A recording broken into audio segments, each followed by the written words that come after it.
Hello friends, my name is Sharat Kumar and I am advocate at Allahabad High Court, and today I am going to make you understand about section 156 के बारे में। आपने बहुत सुना होगा। इसमें है police power to investigate in cognizable case.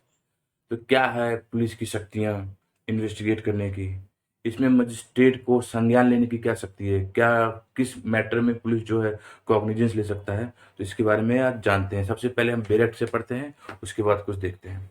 ठीक है, तो बेयर एक्ट के 156 के फर्स्ट सबसेक्शन में दिया है, any officer in charge of police station में without the order of magistrate investigate any cognizable case.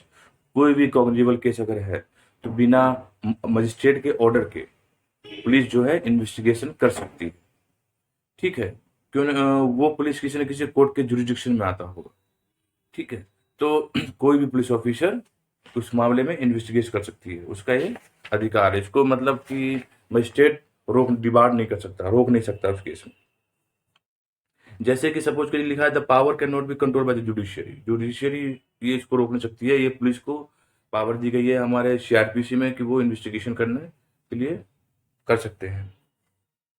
If कह रहा है इफ इन केस एफआईआर और other material do not disclose. Suppose करो एफआईआर में कुछ ऐसा, इन्वेस्टिगेशन में ऐसा कुछ नहीं मिलता है, जैसे लगता है कि हो सकता है कि कोई भी फैक्ट नहीं मिल रहा है, कोई भी प्राइमा फेशिया केस नहीं बन रहा है, और उसके बाद एफआईआर रजिस्टर्ड हो चुका है, उसके बाद इन्वेस्टिगेशन में ही पता चलता है, तो कोई भी एक्यूज्ड है वो सीधा सीधा हाई कोर्ट मूव कर सकता है। वो अपने एफआईआर को क्वाश करा सकता है अंडर सेक्शन 482 482 ऑफ सीआरपीसी और article 226 of Indian constitution of India.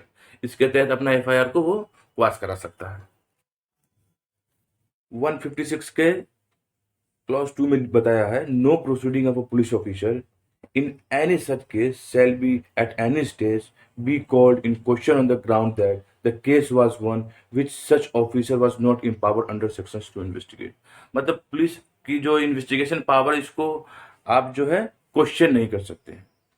कोई भी इसको क्वेश्चन नहीं कर सकता है, क्योंकि इसमें फुल्ली पावर दिया गया है पुलिस को इन्वेस्टिगेशन करने की। 156(2) में चीज बता रहा है कि it clear that any irregularity investigation will not visit the trial. अगर इन्वेस्टिगेशन में कोई इरेगुलरिटीज हो रही है तो वो ट्रायल को विजिट नहीं करेगी। ट्रायल जो कि कोर्ट में जब मैटर पहुंचता है, जब वहाँ ट्रायल होता है, तो उसको उसको विजिट नहीं करती है कोई भी इन्वेस्टिगेशन पुलिस की। एक केस है, बहुत इंपॉर्टेंट केस है, अगर आप लिखना चाहें तो लिख सकते हैं। स्टेट ऑफ ओडिशा वर्सेस शरद चंद्र साहू 1996 का केस है। इसमें छोटा सा ब्रीफ मैं बताऊंगा। इस made it clear that while investigation a cognizable case को इन्वेस्टिगेशन करते समय police are not debarred from any investigation. Police को मतलब डिबार्ड नहीं किया सकता कोई भी इन्वेस्टिगेशन करने से। कोई भी इन्वेस्टिगेशन करने से पुलिस को रोका नहीं जा सकता। ये इस केस में सुप्रीम कोर्ट ने गाइडलाइंस दी थी। अब 156 के क्लॉज 3 में जाते हैं, देखते हैं। ये बहुत ही ज्यादा इंपॉर्टेंट है प्री के लिए, मेंस के लिए, हर एक एग्जाम के लिए। इतना मतलब कि अगर आप प्रैक्टिशनर हैं तो अक्सर आप देखते होंगे 156(3) के अंदर कंप्लेन लिखवा दिया जाता है। अगर कोई एफआईआर, सपोज करिए कि किसी ने, पुलिस वाले ने एफआईआर नहीं लिखा, तो वो चला जाता है एसपी के पास 154(3) में, वो सुपरिटेंडेंट ऑफ पुलिस के पास। जो मैंने आपको पिछले वीडियो में बताया था कि अगर कोई भी पुलिस वाला एफआईआर रजिस्टर नहीं करता है 154 के फर्स्ट में, तो सीधा 154 के 3 में सीधा कहाँ जा सकता है, एसपी के पास राइटिंग में पोस्ट भेज सकते हैं। फिर एसपी उसको गाइडलाइंस डायरेक्ट कर सकती है थाने को, या तो खुद से इन्वेस्टिगेट कर सकती है। सेम अगर सपोज करिए क्या होता है, कभी कभी एसपी भी क्योंकि है तो कहीं ना कहीं एसपी भी क्या करती है कुछ केस में कि नहीं करती है, मतलब कि एफआईआर रजिस्टर नहीं करती है। तो उस केस में 156(3) के तहत आप मजिस्ट्रेट के पास जा सकते हैं। मजिस्ट्रेट के पास जाते हैं और मजिस्ट्रेट 156(3) के तहत आपका जो है कंप्लेन रजिस्टर्ड कर लेगी। अगर 156(3) में कोई भी मैटर लाई करता है तो उसको कंप्लेन कहा जाता है, उसको एफआईआर नहीं कहा जाता है, जो कि वो मजिस्ट्रेट खुद से उसका संज्ञान लेती है। ठीक है, तो इसमें देखते हैं 156(3) में लिखा क्या है। Any magistrate empowered under section 190 में order such an investigation as above mention. कोई भी मजिस्ट्रेट, मतलब जुरिस्डिक्शन में होना चाहिए वो मजिस्ट्रेट, कोई भी मतलब कहीं का भी नहीं। आप हैं यहाँ यूपी में इलाहाबाद के हैं, अब चले जा रहे हैं लखनऊ, तो ऐसा नहीं हो सकता। तो वो इम्पावर्ड होने चाहिए। तो यही कह रहा है, any magistrate empowered under one section 190 में order such an investigation as एवॉर्मेंट से। कोई भी मजिस्ट्रेट अगर इम्पावर्ड है तो वो 190 के तहत इन्वेस्टिगेशन का ऑर्डर दे सकता है। किसको? या तो करा सकता है खुद से, या तो वो थाने को भी कह सकता है। थाना भी मतलब जिसके अंदर वो, उनके अंदर जो भी थाना आता हो उनको डायरेक्ट कर सकते हैं 156(3) के अंदर उनके पास शक्ति है। या तो खुद से भी रजिस्टर्ड करके, खुद से जब वो उन्होंने रजिस्टर्ड कर लिया तो उसको कंप्लेंट कहा जाएगा। तो वो क्या कर सकते हैं कि यानी सबऑर्डिनेट, उनके जो सबऑर्डिनेट होगा उनको डायरेक्ट कर देंगे कि हाँ भैया इसमें केस में आप इन्वेस्टिगेशन करिए। या तो वो पर्टिकुलर थाने में जिस एरिया के अंदर वो एक्यूज सॉरी जो इन्फॉर्मेंट होगा, जिस एरिया में वो रहता होगा, उस एरिया के लोकल पुलिस वालों को इन्फॉर्मेशन मतलब सूचना दे के कह सकते हैं कि हाँ भैया आप इन्वेस्टिगेशन करिए। और 156(3) बहुत ही ज्यादा इंपॉर्टेंट है, इसके बारे में कुछ पढ़ते हैं। Section 156 provide that any magistrate empowered under section 190 can order police officer in charge of police station to investigate any cognizable case, जो मैंने आपको बता दिया। Section 190 deals with the cognizance of the offense। ठीक है, magistrate has no authority to order an investigation.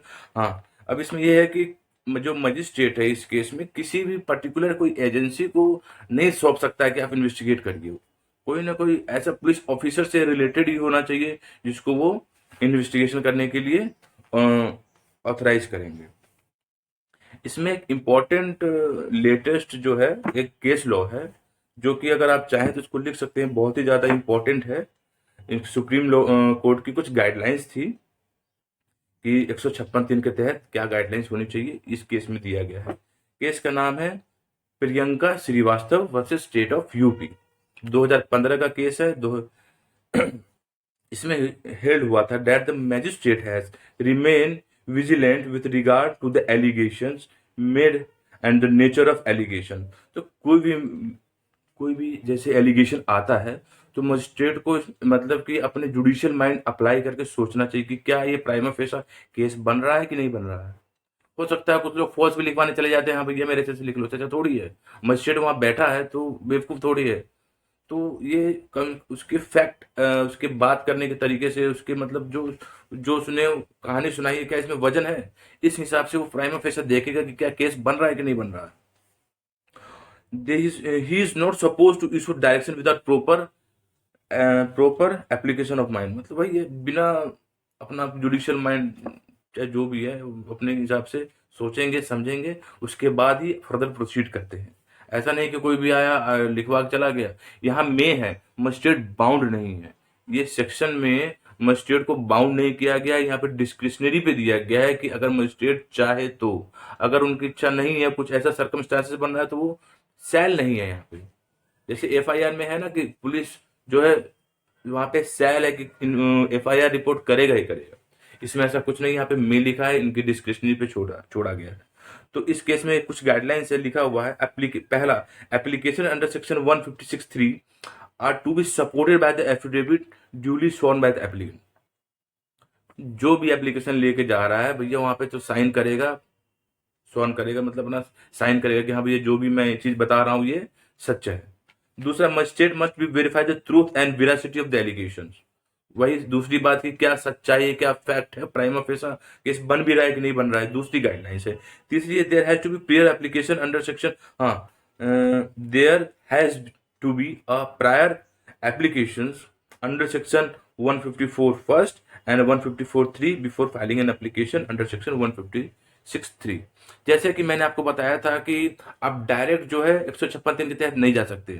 सबसे पहले आप जो है स्टेप बाय स्टेप प्रोसेस करेंगे। कोई भी अगर अपराध होता है सबसे पहले आप जाएंगे थाने के पास, थाने पे जो 154 के फर्स्ट में जो है एफआईआर लिखवाएंगे। अगर किसी कारण बस पुलिस एफआईआर नहीं लिखती है, होता है ऐसा, नहीं लिखती है, तो आप 154(3) में एसपी के पास बाई पोस्ट भेजेंगे। अगर वहां से भी कुछ रिप्लाई नहीं आता है तब आप जाके 156(3) के तहत मजिस्ट्रेट के पास एप्लीकेशन देंगे। यही प्रोसेस तो यही है, यही 3 गाइडलाइंस है सुप्रीम कोर्ट का Priyanka Srivastava versus State of UP में। अब ये छोटा सा एक क्वेश्चन है, ये कई बार पूछा गया है मेंस में, whether the magistrate is bound to pass an order on each and every application under section 156(3). क्या मजिस्ट्रेट बाउंड है ऑर्डर पास करने को कि हाँ भी इन्वेस्टिगेशन करो या इंक्वायरी करो जो भी? कि कोई भी केस लेके आता, कोई भी एप्लीकेशन आता है एप्लीकेशन लेके और वो इन्वेस्टिगेशन ऑर्डर दे देंगे। ऐसा नहीं है, क्योंकि अभी रिसेंटली, अभी सॉरी जस्ट बिफोर अभी आपको बताया था कि इसमें वो एक वर्ड का यूज हुआ जो है मे।